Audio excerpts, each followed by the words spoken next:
The cold November air bit at my cheeks as I fumbled with the keys, still buzzing from the reckless thrill of the night. My heart raced, not from guilt but from exhilaration. A late-night rendezvous with Johnson, my boss, was as intoxicating as the champagne we'd shared. It was reckless, dangerous, and nothing short of electrifying. But now, as I stepped into the warm glow of my home, that high came crashing down. The house was silent, too silent. Normally, at this hour, my husband, Greg, would be asleep on the couch, the TV still flickering from whatever show he'd dozed off watching. But tonight, the house had a different energy, a heavy, suffocating weight I couldn't quite place. As I pushed the door open further, the first thing I saw were the suitcases. Mine, neatly packed and stacked by the door. My throat tightened, but I hadn't pieced it together yet. "Mom!" a soft, trembling voice called. I turned, and there they were. My husband, Greg, sitting stiffly on the armrest of the couch, his arms crossed and jaw clenched. Next to him were our 3 kids. Lily, 16, clutching a tissue in one hand and something else in the other. Max, 13, with a storm of emotions flickering across his face. And little Ava, just 7, her wide eyes glassy with confusion. In front of them, the laptop screen glowed ominously. On it, a video played. My video. The video of me with Johnson. My breath hitched, and the world spun. I couldn't hear what they were saying anymore. Lily's face crumpled as she handed me the papers in her hand. Divorce papers. Her tear-soaked words cut through the chaos in my head like a blade. "You're not welcome here anymore." The weight of her words pressed on my chest, squeezing the air out of my lungs. My knees threatened to give out as I stood frozen, staring at the family I'd built, now crumbling before my eyes. Greg broke the silence with a venomous calm. "Congratulations, Sophie. You've managed to destroy everything in one night." Little Ava tugged at Lily's sleeve, her innocent voice breaking through the tension. "Why is Mommy leaving?" Lily choked back a sob, unable to answer. Greg's face hardened further as he knelt down to Ava's level. "Mommy made a choice," he said, his voice steady but cold. "And now, she has to face the consequences." I wanted to explain, to scream, to deny it all. But how could I? There it was, on the screen, irrefutable and damning. My chest tightened further as Max muttered under his breath, "We trusted you." I reached out to them, but no one moved. I was untouchable now, poison. The sound of the video still playing in the background felt like mockery. I felt exposed, ashamed, and desperate. My entire world, everything I had worked for, was slipping through my fingers, and I had no idea how to stop it. It wasn't supposed to be like this, but there was no undoing what had already been done. I stood there, frozen, as the divorce papers dangled limply in my hand. My brain was scrambling to form words, excuses, anything, but all that came out was a broken whisper. "Greg, kids, please." Greg's laugh was sharp, cutting through the silence like a whip. "Don't you please me, Sophie. Don't even try. You think I didn't notice the late nights? The work trips? I gave you the benefit of the doubt, Sophie. I trusted you." My voice cracked. I couldn't finish the sentence because there was nothing to say. The evidence was right there, still playing on the laptop like a sick parody of my life. My face flushed red, and my chest tightened. But Greg wasn't finished. "Do you know how I found out?" he asked, his tone laced with mockery. "Because Lily saw the video first." "Yeah, our daughter. She overheard your boss bragging at the diner where she works after school. Some coworker showed her the video." He turned to Lily, whose face was still wet with tears. "Do you want to tell your mother what that was like?" Lily's lip quivered, but her glare was unwavering. "I thought it was a joke at first," she said, her voice thick with emotion. "A sick prank. But then I saw you, and I thought, no, not my mom. Not her. But it was you. How could you do this to us?" Each word was a dagger to my heart.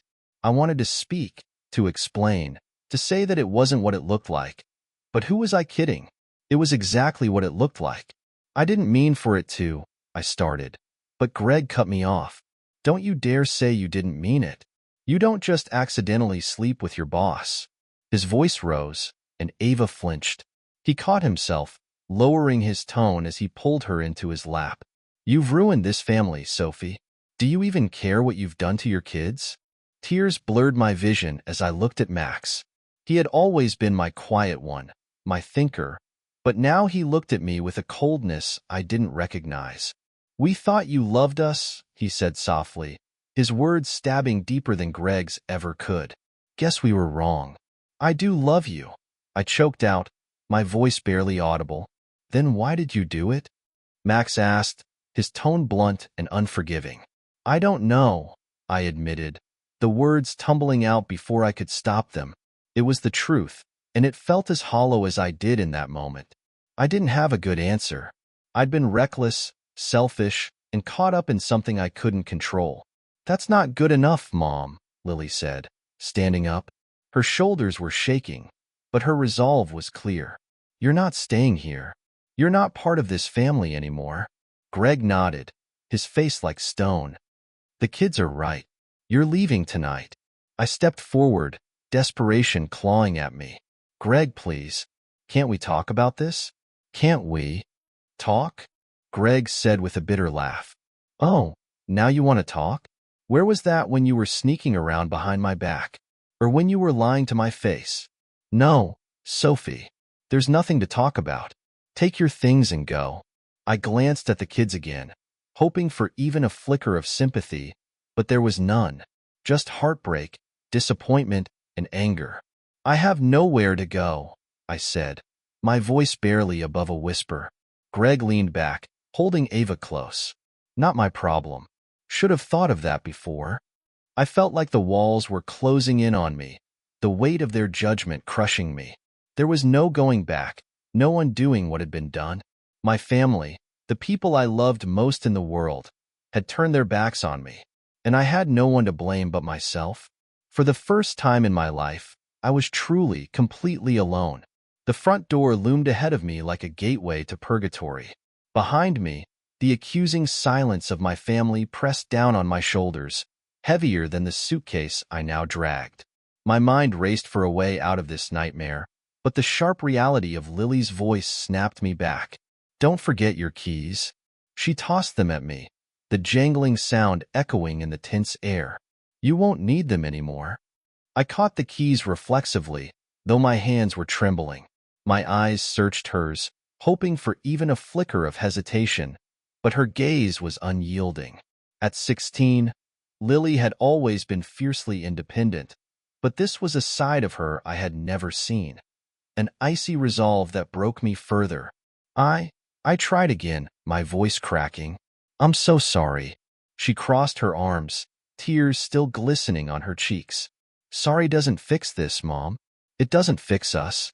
Greg stood behind her, arms protectively around Ava, while Max lingered by the door, his jaw set in a tight line. None of them moved to stop me as I turned back toward the door. The chill of the night slapped me in the face as I stepped outside. The door shut behind me with a resolute thud, cutting me off from the warmth and light of my home, my former home. I stood there for a moment, letting the reality sink in. Where could I even go? The thought hadn't fully formed in my mind when my phone buzzed in my pocket. I pulled it out, half hoping for a message from Greg, telling me to come back, that we could work this out. But it wasn't Greg. It was Johnson. That was fun tonight. Same time next week? My stomach twisted, a sickening cocktail of regret and fury. How could he text me like that, so casually, when my life was in shambles? I wanted to scream at him, to tell him he had ruined everything, but deep down, I knew that wasn't fair. I ruined everything. The street was eerily quiet as I started walking. I didn't even know where I was going. I just knew I couldn't stay in front of the house. My breath puffed in white clouds as I clutched my suitcase, the wheels scraping against the uneven pavement. The irony wasn't lost on me. I had traded the security of my family for fleeting moments of excitement, and now I was paying the price. A hefty one. As I walked, my mind spiraled back to the beginning, how it had started so innocently. Late nights at the office, harmless jokes that turned into private conversations, and then, well, everything else. I told myself it wasn't a big deal, that I wasn't hurting anyone. But the truth was, I'd been lying to myself all along. My phone buzzed again. Another message. Hey, where'd you go? Need me to pick you up? I stared at the screen, my thumb hovering over the keyboard. A part of me wanted to say yes. If I couldn't go back to my family, maybe I could at least go back to him. But the thought made me feel even sicker. Johnson wasn't the solution. He was part of the problem. No, I needed to figure this out on my own. I kept walking, aimlessly wandering through the neighborhood. The streets were dark and unfamiliar, even though I'd lived here for years. Without my family, nothing felt like home anymore. Every house I passed seemed to mock me, windows glowing with warm light, the sounds of laughter spilling out into the night. It felt like the universe was rubbing salt in the wound. Eventually, I found myself at a 24-hour diner. The neon sign buzzed faintly as I pushed the door open. The smell of coffee and fried food hit me like a wave, and for a moment, I just stood there, overwhelmed. The waitress behind the counter gave me a once-over, her expression shifting from curiosity to mild pity. "Just one tonight?" she asked. I nodded, my voice too hoarse to answer. She motioned to a booth near the window, and I slid in, dropping my suitcase beside me.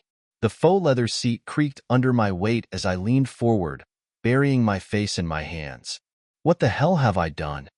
I whispered to myself, the words barely audible over the clatter of dishes and faint hum of the jukebox. The waitress returned with a menu and a cup of coffee, setting them down gently. "Rough night?" she asked, her tone kind but cautious. "You have no idea," I muttered, staring into the steaming cup. She gave me a sympathetic smile before walking away, leaving me alone with my thoughts. For the first time, I let the full weight of what had happened sink in. I had betrayed my family, my husband, my children. And for what?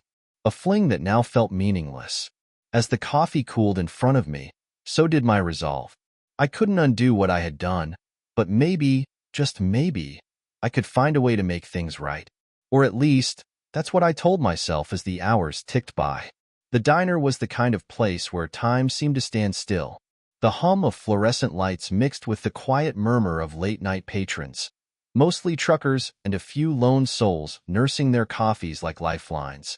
I was just another face in the crowd now, but inside, I felt like my world was imploding.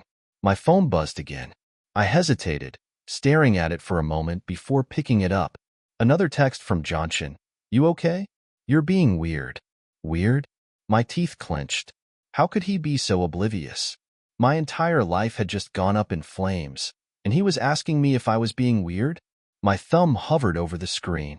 A million angry responses raced through my head, but in the end, I just typed one word: don't. I hit send and powered off my phone, shoving it into my purse like it was a bomb ready to detonate. The last thing I needed right now was more reminders of my colossal mistake. I sipped my coffee, though it had gone lukewarm, and stared blankly out the window at the empty street. The suitcase at my feet felt like an anchor, tethering me to the reality I didn't want to face. The waitress came back, holding a notepad. "Ready to order?" I blinked up at her, realizing I hadn't even looked at the menu. Just some toast. And maybe another coffee." She nodded and scribbled it down, offering me another one of those sympathetic smiles. "Hang in there, hon. Hang in there." That was rich. Where exactly was I supposed to hang? My family had thrown me out. My boss, if you could even call him that after tonight, was a dead end. And now, here I was, in the middle of the night, alone in a diner with nothing but my regrets for company. The toast arrived, but I barely touched it. My appetite was non-existent, replaced by a gnawing pit in my stomach that seemed to grow with every passing minute. I fiddled with the butter knife, spinning it absently as my mind raced through the events of the night. I thought about Greg, his face as he watched the video, the way his jaw had tightened with each passing second. I thought about Max's quiet anger, Ava's confusion, and Lily's tears. And then I thought about the moment Lily handed me those divorce papers, her voice trembling but firm as she told me I wasn't welcome anymore. I didn't even know how she'd managed to get them. Was Greg so prepared for this possibility that he'd had them drawn up ahead of time? Or had Lily somehow done it herself? The thought made my stomach turn. My 16-year-old daughter, taking on the role of an adult because her mother couldn't be one. My coffee cup rattled against the saucer as I set it down, my hands shaking. I had to fix this. I didn't know how, but I had to. I couldn't let this be the end of my family. I couldn't let this be the way my kids remembered me. But as I sat there, staring at my reflection in the diner's window, the question loomed larger and larger in my mind. Was it even possible to fix this? I thought about calling Greg, about begging him for another chance, but I knew how that conversation would go. He would shut me down before I even got a full sentence out. Greg was nothing if not decisive, and tonight he had made his decision loud and clear. A voice broke through my thoughts. Mind if I sit here? I looked up to see an older woman, probably in her 60s, dressed in a patchwork coat and holding a cup of coffee in one hand. Her hair was silver and wiry, pulled back into a loose bun, and her eyes were kind but sharp, like she could see right through me. Sure, I said, gesturing to the seat across from me. She slid into the booth, setting her coffee down and eyeing me with a knowing look. You look like you've had one hell of a night. I let out a bitter laugh. You could say that. She didn't press me for details, just nodded slowly. Funny thing about nights like this, she said after a moment, they feel like the end of the world, but sometimes they're just the beginning of something else. I raised an eyebrow. That's supposed to be comforting? She smiled, a little ruefully. Not really, just the truth. I didn't respond, unsure if I even wanted to engage in small talk with a stranger right now. But there was something about her presence, steady, unhurried, that felt oddly grounding. I don't even know where to go, I admitted after a long silence. The words spilled out before I could stop them. My family, my husband, my kids, they don't want me anymore. And honestly, I don't blame them. She tilted her head, studying me. You mess up? I nodded, my throat tightening. Big, I echoed, my voice barely above a whisper. She leaned back, sipping her coffee thoughtfully. Well, the way I see it, you've got two choices. You can keep running, dragging that suitcase around and feeling sorry for yourself, or you can figure out how to face the mess you made. I swallowed hard. And what if they don't forgive me? Her eyes softened. Then you live with it. But you don't stop trying to be better. Not for them.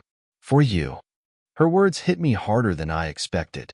I didn't know if I believed her, but for the first time since walking out of my house, I felt the smallest flicker of something I hadn't felt all night. Hope. It wasn't much, but it was enough to keep me going. By the time I left the diner, the sky had shifted from black to a dull gray, the first hints of morning creeping over the horizon. I clutched my suitcase and walked aimlessly, the cold air biting at my cheeks. The old woman's words lingered in my mind, a strange mix of comfort and challenge. You don't stop trying to be better. Better. The word felt foreign, like something reserved for other people. People who didn't torch their lives in the span of one night. What did better even look like for me? All I could see was the wreckage I'd left behind. The thought of going back to the house crossed my mind, but I knew Greg would never let me in. I imagined the look on his face if I even tried, and the thought alone made my stomach churn. So, I kept walking, my feet carrying me toward nowhere in particular. After what felt like hours, I found myself in front of a budget motel. The neon sign flickered weakly, advertising clean rooms and free Wi-Fi. It wasn't exactly the Ritz, but it was all I could afford. I walked in, dragging my suitcase behind me. The man at the front desk barely looked up from his phone as I approached. "One night?" he asked, already tapping at his computer. Yeah, I said, fumbling with my wallet. My hands shook as I handed over my credit card, praying it wouldn't decline. Thankfully, it didn't. "Room 8, he said, sliding a key across the counter. "Checkout's at 11. The room was exactly what I expected. Small, dimly lit, and smelling faintly of bleach. I dropped my suitcase by the bed and sat down, the weight of everything finally catching up to me. The old woman's advice echoed in my head again, but it felt so distant now, like a memory from another lifetime. I turned on my phone, which had been off since the diner, and braced myself for the flood of notifications. Sure enough, there were texts from Greg, short, angry messages demanding I not contact the kids. Lily had sent nothing. Max and Ava, nothing. Not even a missed call. I didn't deserve one. There was one message from Johnson, though, sent hours ago. Guess you're busy. Let me know when you're free. Free? I laughed bitterly, tossing my phone onto the bed. How could someone who claimed to care about me be so clueless? It was obvious he didn't understand the gravity of what had happened. Or maybe he just didn't care. Either way, I was done with him. I had to be. He was part of the problem, not the solution. I laid back on the bed, staring at the ceiling. The silence was deafening, and my thoughts raced with a relentless loop of guilt, anger, and regret. My family's faces flashed in my mind. Greg's cold, hard stare, Lily's tears, Max's disappointment, Ava's confusion. I'd hurt them in ways I couldn't even begin to comprehend. But there was one thought that haunted me more than anything else. What kind of example had I set for my kids? That question felt like a punch to the gut. Lily had been so strong last night, so decisive, even though she was just a teenager. But what about Max and Ava? What would they think of me years from now? Would they look back and see a mother who gave up, who ran away from her mistakes? Or would they see someone who tried to make things right, even if it was too late? I didn't know the answer. All I knew was that I couldn't stay in this motel forever. I needed a plan. The first step, I decided, was figuring out what I could control. Greg might not want me to contact the kids, but that didn't mean I couldn't leave them a message. Something to let them know I wasn't giving up on them. I grabbed my phone and opened the voice memo app, hesitating for a moment before hitting record. Hey, guys, I began, my voice shaking. It's Mom. I just wanted to say I'm sorry. I know I've hurt you in ways I can't take back, and I don't expect you to forgive me right now. Maybe not ever. But I love you, more than anything. And I'm going to do everything I can to be better. For you. For me. For all of us. I paused, swallowing hard. I don't know what the future looks like, but I'm not giving up on us. I promise. I ended the recording and sent it to Greg's phone, hoping he'd let the kids hear it. Maybe he wouldn't, but at least I tried. It was a small step, but it was all I could manage for now. The second step came less naturally. As much as I hated to admit it, I needed help. There was one person I could think of who might, just might, be willing to hear me out. My sister, Maggie. Maggie and I hadn't been close in years. She had always been the responsible one, the rock of our family, while I was, well, the mess. We drifted apart over time, but if there was anyone who might understand, it was her. I scrolled through my contacts and found her number, my finger hovering over the call button. For a moment, I considered not doing it. But then I remembered what the old woman at the diner had said. You don't stop trying to be better. I pressed the button and held my breath as the phone rang. Hello? Maggie's voice was groggy, like I'd woken her up. Hey, I said, my voice barely above a whisper. It's me. There was a pause. Sophie, she said, her tone laced with surprise. It's been a while. What's going on? I swallowed the lump in my throat. I need your help. The silence on the other end of the line felt unbearable, stretching out so long I thought Maggie might have hung up. But then she spoke, her voice cautious but tinged with curiosity. What kind of help? I exhaled, the tension in my chest loosening just slightly. I need somewhere to stay, just for a little while. Things fell apart at home. There was another pause, and I could practically hear her debating whether to ask the obvious questions. Finally, she said, How bad is it? Bad, I admitted, my voice cracking. Greg threw me out. The kids, my throat tightened, but I forced the words out. They don't want to see me, and it's my fault. Maggie sighed, and I could picture her rubbing her temples the way she always did when she was stressed. Sophie, what the hell did you do? This was the part one dreaded most. I could have lied, painted myself as the victim, but what good would that do? Maggie wasn't the type to be fooled by half-truths. If I wanted her help, I had to come clean. I cheated. I said, the words feeling heavy and vile as they left my mouth. With my boss. Greg found out, and so did the kids. Maggie let out a sharp breath, and when she spoke again, her tone was sharper than before. Sophie, are you serious? What were you thinking? I wasn't, I said quickly, the shame bubbling up again. I wasn't thinking about anything but myself, and now I've lost everything. I know I don't deserve your help, but I didn't know who else to call. There was a long pause, and I braced myself for her to tell me I was on my own. But instead, she surprised me. Where are you right now? She asked. A motel, I said. Not far from the house. She sighed again. All right, come to my place. We'll figure something out. But Sophie, her voice turned stern, this isn't going to be easy. You've got a lot to answer for. I know, I said, relief washing over me despite her tone. Thank you, Maggie. I mean it. Don't thank me yet, she said. Just get here in one piece. She gave me her address, an apartment about 20 minutes away, and we hung up. For the first time since I'd walked out of my house, I felt a sliver of hope. It was faint, but it was there. When I arrived at Maggie's apartment, I was struck by how cozy it was. Warm lighting, mismatched furniture, and the faint smell of vanilla candles gave it a welcoming vibe that contrasted sharply with my mood. Maggie opened the door wearing sweats and a loose sweater, her dark hair pulled into a messy bun. She looked me up and down, her expression unreadable. Come in, she said, stepping aside to let me through. I dragged my suitcase into the living room, feeling like a trespasser in her space. Maggie crossed her arms, leaning against the wall as she studied me. You look terrible. Thanks, I said dryly, dropping onto the couch. My body felt heavy, like I'd been carrying the weight of the night on my shoulders. She didn't smile. I'm serious. When's the last time you slept? Or ate something that wasn't diner coffee? I shrugged, not wanting to admit how badly I'd been neglecting myself. I'm fine. You're not fine, she said bluntly, but we'll deal with that later. Right now, we need to talk about what's next. I looked up at her, my chest tightening. Next? I don't even know where to start. Well, for one, you're going to have to figure out how to make things right with Greg and the kids. Assuming that's even possible. I winced. I don't think Greg will ever forgive me. And the kids, they hate me. They're hurt, Maggie said. There's a difference.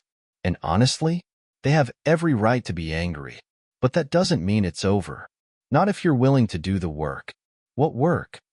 I asked, my voice tinged with despair. How do you fix something like this? Maggie sat down across from me, her expression softening. You start by being honest. No excuses, no justifications. You own what you did, and you show them you're serious about changing.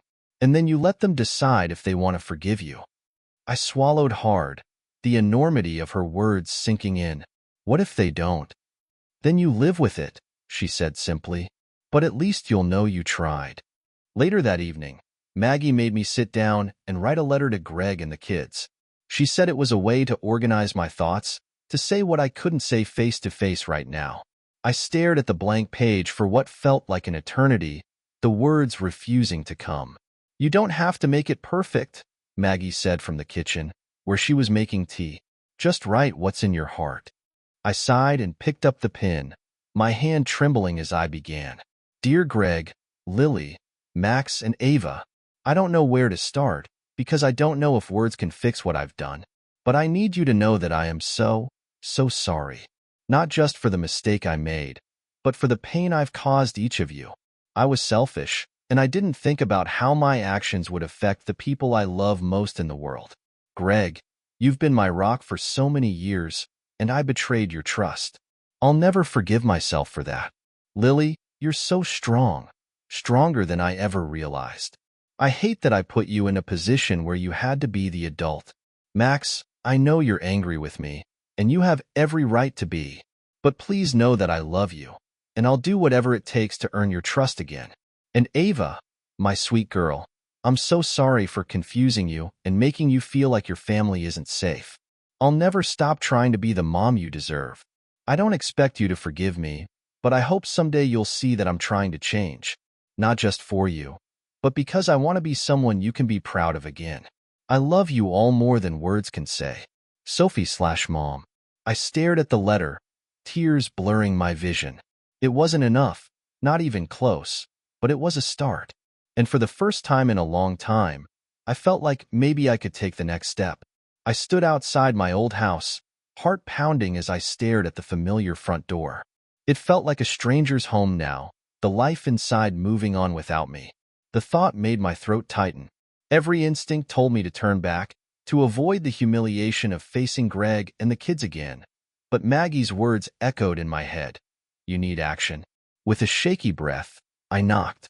The sound felt louder than it should have, and I instantly regretted not texting Greg first to warn him. A few seconds passed before the door opened, and there he was. Greg, looking like he hadn't slept much either. His hair was messy, his eyes rimmed with red, but his expression was pure steel. What do you want? He asked flatly, not even opening the door all the way. My voice caught. I had rehearsed what I would say a dozen times, but under his gaze, my words scattered like leaves in the wind. I needed to see the kids. To explain. You think they want to see you, he snapped, his voice low but venomous. After what you did? My stomach churned, but I held my ground. I know I messed up, Greg. I know I don't deserve their forgiveness, but I need to try. Please. He hesitated, glancing over his shoulder. I caught a glimpse of Ava on the couch, her small frame curled up with a blanket, her eyes locked on the TV. It felt like a punch to the gut. My baby. Did she even understand why I wasn't there anymore? Greg sighed, rubbing a hand over his face. Lily's not home, he said finally. She doesn't want to see you. The words stung, but I forced myself to nod. And Max? Max doesn't want to talk to you either. I swallowed hard. Ava? Greg frowned, stepping outside and pulling the door shut behind him. She's a kid, Sophie. She doesn't understand all this, but I'm not putting her through more confusion by letting you waltz in like nothing happened. I'm not trying to do that, I said, my voice rising slightly. I just want to tell her I love her. To tell all of them that I'm sorry. Greg's expression hardened.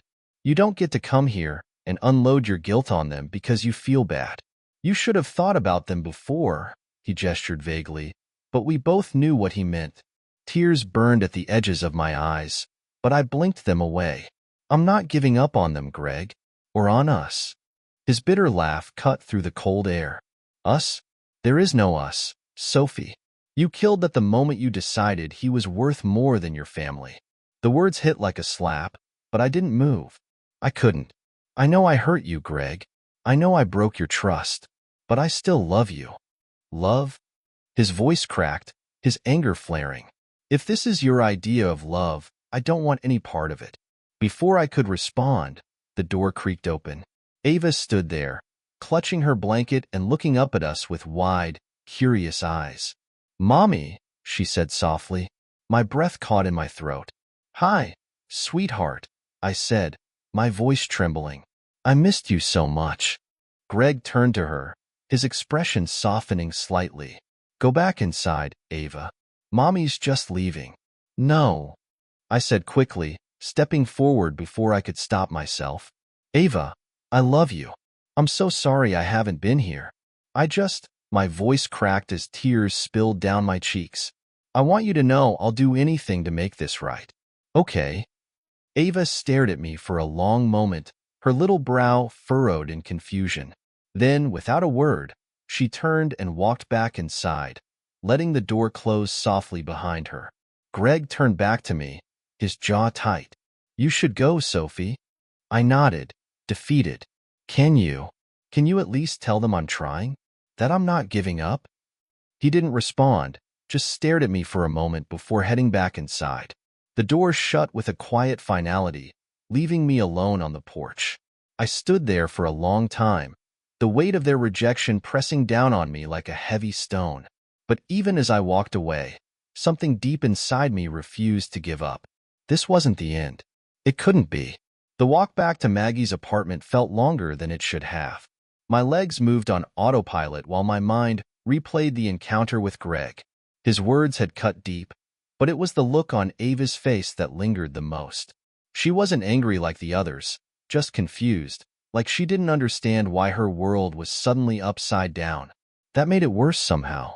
When I got back to the apartment, Maggie was waiting, perched on the arm of the couch with a mug of tea in her hands. "Well?" she asked, her expression unreadable. I shrugged, dropping my bag near the door. It was a disaster. Greg wouldn't let me see the kids. Ava barely said 2 words before going back inside. And Lily, my voice cracked. She wasn't even there. Maggie nodded slowly, setting her tea down. "What did you expect? That they'd throw their arms around you and forget everything that happened?" "No," I said, sinking onto the couch beside her. "But I don't know. I thought they might at least let me try." "They're hurt, Sophie," she said gently. "You can't rush that. Healing takes time, and trust, even longer. You've got to earn it back, and that starts with consistency." "Consistency?" I echoed, frowning. "Yeah," she said. "You can't just show up once and expect miracles. Keep reaching out, even if they don't respond, even if Greg slams the door in your face every time. Show them you're serious." Her words stung because they were true. I had spent so much of my life running. From problems, from responsibility, from myself. This time, I couldn't. Later that evening, I sat at Maggie's tiny kitchen table with my laptop in front of me, staring at a blank document. Maggie had suggested writing individual letters to the kids, something more personal than a group apology. I didn't know where to begin, but after staring at the screen for what felt like hours, I started typing. "Dear Lily, I know you're angry with me, and you have every right to be. You trusted me, and I let you down in the worst way. I can't imagine how hard it must have been for you to see that video and hear the things you heard. You've always been so strong, stronger than I ever was at your age. I see so much of myself in you. The good parts, the ones I lost along the way. That's why it kills me to think about how I've hurt you. I want you to know that none of this was your fault. You didn't deserve to be put in the middle of my mistakes, and I hate that I've made you feel like you had to take on that burden. I don't know if you'll ever forgive me, and I won't blame you if you don't. But I'm going to keep trying to show you that I'm not the person I was when I made those choices. I want to be better, for you, for Max, for Ava, and for myself. I love you more than words can say. Mom." By the time I finished, my hands were trembling. I reread the letter twice, feeling the weight of every word. It wasn't enough to fix what I had done, but it was a start. I wrote similar letters to Max and Ava, tailoring each one to their personalities. For Max, I focused on acknowledging his anger and letting him know it was okay to feel that way. For Ava, I kept it simple and reassured her that I loved her and would always be there for her. The next morning, I printed the letters and slipped them into envelopes. As I stood at the door, ready to leave, Maggie raised an eyebrow. "Mailing them?" she asked. "No," I said, steeling myself. "I'm dropping them off." When I arrived at the house, I didn't knock this time. I wasn't ready for another confrontation with Greg. Instead, I slid the envelopes through the mail slot and walked away, my heart pounding. It wasn't much, but it was another step forward. The following days felt like an eternity. I stayed at Maggie's, throwing myself into every small task I could find to distract from the silence. I hadn't heard anything from Greg or the kids. Not a text, not a call, not even an acknowledgement that they'd received the letters. Every time my phone buzzed, my heart would leap, but it was never them. Mostly spam emails or Maggie's gentle reminders to eat or take a break from obsessing. "You're like a dog waiting by the door for its owner," she said one afternoon, tossing a blanket at me while I sat scrolling through old photos of the kids. "They'll reach out when they're ready. Staring at your phone won't speed it up." "I can't help it," I muttered. "What if they don't reach out at all?" She didn't have an answer for that. On the 5th day, a notification lit up my screen while I was in the kitchen. I nearly dropped the plate I was holding when I saw it was a text from Lily. "Got your letter." That was it. Just 3 words, no punctuation, but my chest ached with relief. She had read it. I debated how to respond, unsure if I should push or let her set the pace. Finally, I settled on something simple. Thank you for reading it. I love you. She didn't reply, but it was enough to keep me going. That evening, while Maggie was out, I was startled by a knock at the door. My stomach flipped as I rushed to answer it, half hoping it was one of the kids. Instead, I found Greg standing there, his hands shoved into his coat pockets. His expression was guarded, his eyes avoiding mine. "Greg," I breathed, stepping aside instinctively to let him in. "I'm not staying long," he said, his tone clipped. He stepped inside just far enough to avoid the cold, but no farther. "I'm only here because Max wanted me to tell you something." My heart raced. "What is it?" He hesitated, then sighed. "He read your letter too. He said he's still mad, but he misses you." The words hit me like a freight train. "He does." Greg nodded, his face softening slightly. "Yeah, he won't admit it to your face, not yet. But I thought you should know." Tears welled in my eyes. "Thank you for telling me." "Don't thank me," he said, his tone hardening again. "This doesn't mean anything's fixed. You have a long way to go, Sophie." "I know," I said quickly. "I'm not expecting a miracle. I'm glad he doesn't hate me." Greg looked at me for a long moment, his expression unreadable.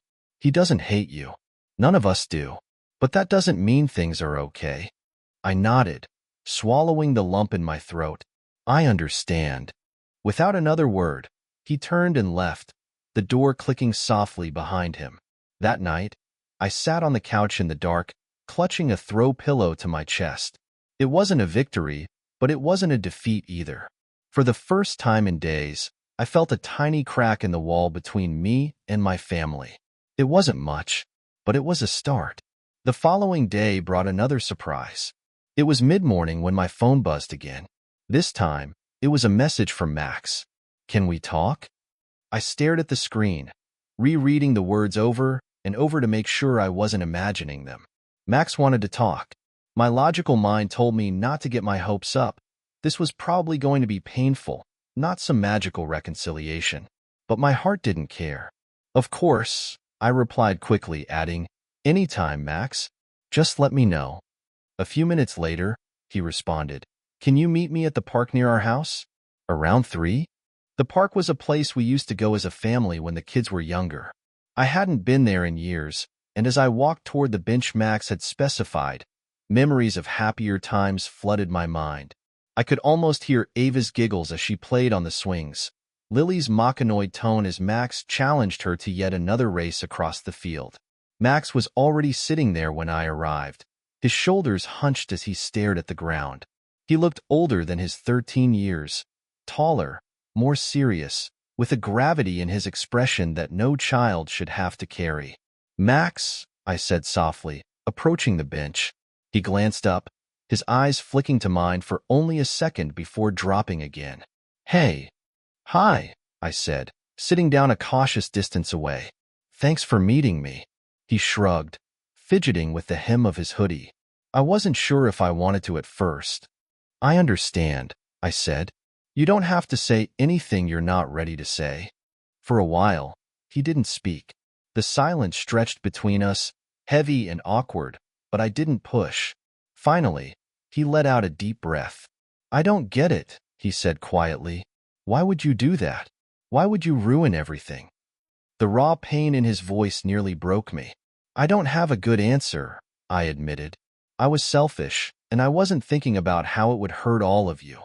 If I could take it back, I would." He looked up then, his eyes filled with anger and something deeper, grief. "Do you even love us? Or was this," he gestured vaguely, as if the word was too ugly to say, "worth more than we are?" "Max, no," I said quickly, my voice trembling. "I love you. I love all of you more than anything. What I did, it wasn't about not loving you. It was about me being stupid and careless and broken in ways I didn't even realize." He frowned, his brow furrowing. "Then fix it." "I'm trying," I said, "but I know it's going to take time. And I know I can't do it without earning back your trust." Max was quiet for a long moment, then he said, "Dad says he's done with you."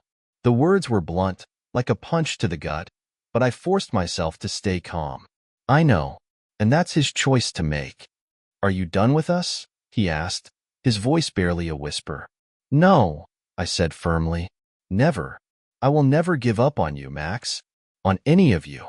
I'll do whatever it takes to prove that to you, even if it takes the rest of my life. He looked at me again, his expression unreadable.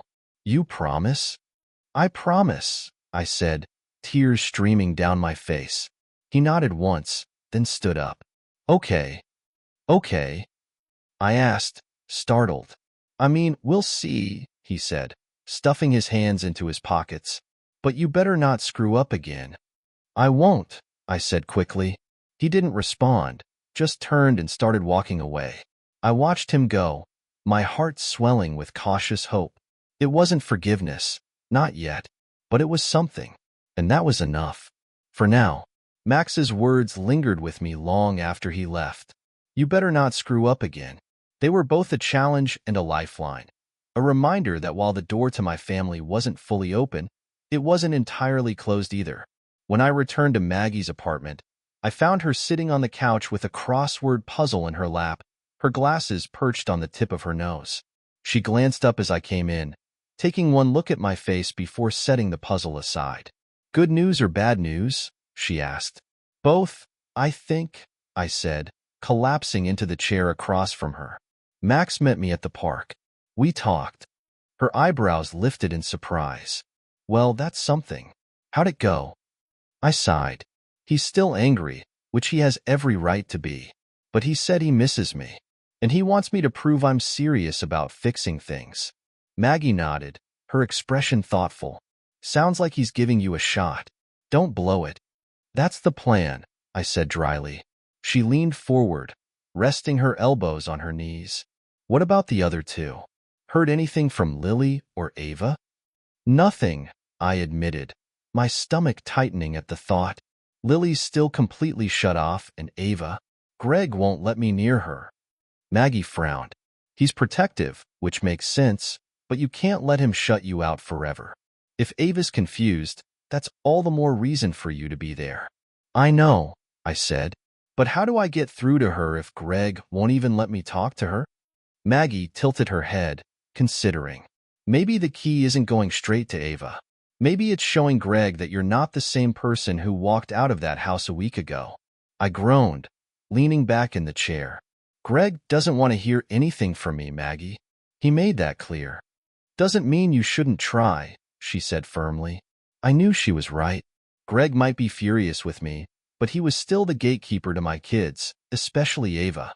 If I wanted a chance to be part of her life again, I'd have to find a way to reach him first. The next morning, I sat at the kitchen table with a notepad and pen, trying to figure out what to say. A letter to Greg felt risky. What if he just tore it up? But face-to-face conversations with him hadn't gone well so far. After what felt like hours, I finally wrote, Greg, I know I'm the last person you want to hear from right now, but I need to say this. Not for me, but for Ava, Max, and Lily. I'm not asking you to forgive me. I know I've hurt you in ways that can't be undone, and I'll carry that guilt for the rest of my life. But no matter how angry you are with me, please don't let that anger keep me from the kids. They need both of us, Greg. Even if you never let me back into your life, please let me be there for theirs. I want to show them that I can be better, that people can change. You don't owe me anything, but I'm asking for this, for them. Sophie. I stared at the letter for a long time before sealing it in an envelope. It felt like a gamble, but it was all I could think of. I dropped it off at the house later that day, sliding it through the mail slot, just as I had with the letters to the kids. 3 days passed with no response. I started to convince myself that Greg had thrown it out without reading it. But then, late one evening, my phone buzzed. It was a text from Greg. Ava wants to see you. Saturday. We'll figure it out. I stared at the screen, my heart racing. It wasn't much, just a sliver of hope, but it was more than I dared to expect. For the first time in what felt like forever, I allowed myself to believe that maybe, just maybe, I still had a chance to rebuild what I'd broken. Saturday arrived, and I could barely sit still. I had spent hours agonizing over how to make this meeting with Ava count, what to say, how to act. what a bring. Maggie had finally forced me to calm down, reminding me that Ava wasn't expecting grand gestures. "She's 7, Sophie," she said, handing me a scarf as I prepared to leave. "She doesn't need a big speech. She just needs to know you're her mom and that you love her. Keep it simple." I nodded, though my nerves didn't ease. This was my first real chance to reconnect with one of my children, and I couldn't afford to mess it up. When I arrived at the park, Greg's chosen meeting spot, I spotted Ava right away. She was on the swings, bundled up in her favorite purple jacket, her small legs kicking back and forth. Greg stood a few feet away, arms crossed and eyes locked on me as I approached. I gave him a small nod, which he didn't return. "She knows you're coming," he said flatly. "Don't overwhelm her." "I won't," I said softly, more to myself than to him. I took a deep breath and walked over to the swings. Ava looked up as I approached, her wide eyes full of curiosity. "Hi, sweetheart," I said, crouching down to her level. "Hi, Mommy," she said quietly, her voice a mix of shyness and familiarity. My heart ached at the sound. "How are you?" "Okay," she said, still swinging slightly. She hesitated, then added, "I missed you." Tears welled in my eyes, but I kept my voice steady. "I missed you too. So much." She stopped swinging and stood, clutching the chains with her small hands. "Why don't you live with us anymore?"